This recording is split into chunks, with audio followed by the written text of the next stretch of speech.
Lesson 2, communication.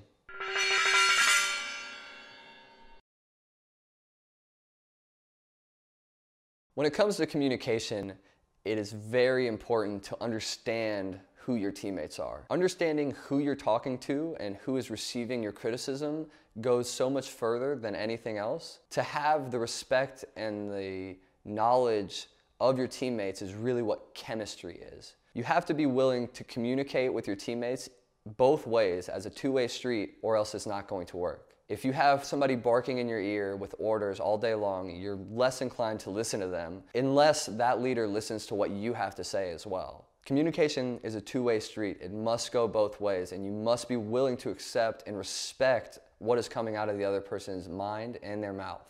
Some teammates, you can do the tough love way. You can speak to them as abrasively, as abrupt as you want, and they'll truly understand what you're trying to say, and they'll take it to heart. Other teammates, you have to baby them. You have to approach them in a very, very soft manner. Don't come at them like you're trying to attack their character or their person. You have to come at them in a very soft way and an approachable way, almost as if like, hey, I made a mistake too, but you also made one.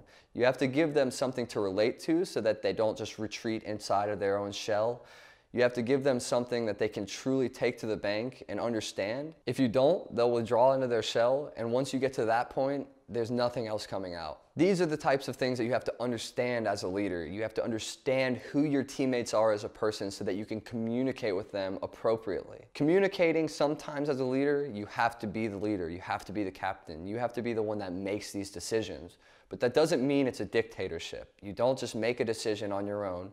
You don't make a decision against all three of your teammates' wills, against your organization's wills. You have to understand that even though you are the captain, you can accept other people's opinions and use them to form your own. Once those decisions are formed, obviously you can take those and you can apply them to your team or to your organization or to the strategy that you're trying to apply. You also have to take into account what your teammates are saying to you. If you have 3 teammates that are all telling you to do one thing and you think it's the other way, you have to understand that as a leader, you have to micromanage that. You have to understand that if 3 against 1 is the way things are crumbling, then that right there should tell you what the decision is. Sometimes though, making that decision on your own is what makes a great leader. You have 3 people that listen to your every word, that give their opinion to you, and they know that you respect their opinion. But sometimes you have to take your leadership and you have to take your knowledge and your experience and apply it yourself. If it becomes a really big deal to where you're doing it every single time, going against your teammates' wishes,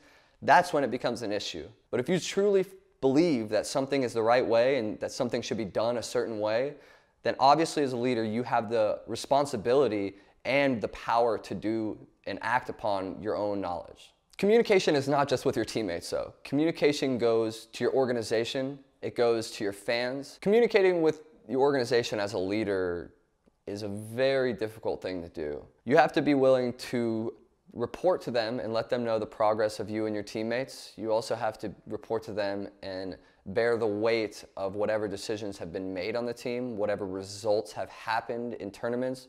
All of this falls on you, and being able to communicate this with your organization is a very tricky thing.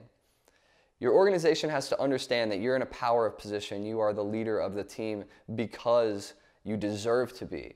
That means they'll listen to what you say, with a grain of salt of course, but they will listen. You have to approach them with the knowledge that they only want the best for you. They only want the best results for the organization and the team. You have to understand that they want what you want.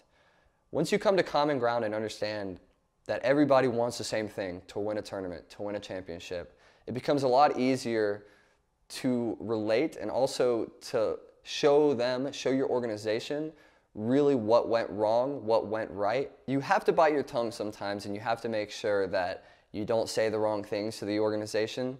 You have to make sure that you're always grateful for what they do, always respectful for what they do. But when it comes down to actually performing inside the game, that is where you really shine. With my current team, there's a very unique way to speak to each and every one of my teammates. We had this issue when I first joined FaZe where I approached Zuma the incorrect way. I started talking to him how I would speak to almost my little brother. I was kind of yelling at him, telling him, you have to do this, you have to do that. Stop making these mistakes, stop playing bad. You have to understand that nobody gets on the game with the intent to play bad. This caused Zuma to retreat inside his shell and stop giving opinions whenever a situation came up where we needed multiple opinions. He ended up thinking that he was in the wrong at every single turn. This caused an issue inside the team, and once we realized, hey, this guy needs constructive criticism a little differently, that's when we started really excelling as a team.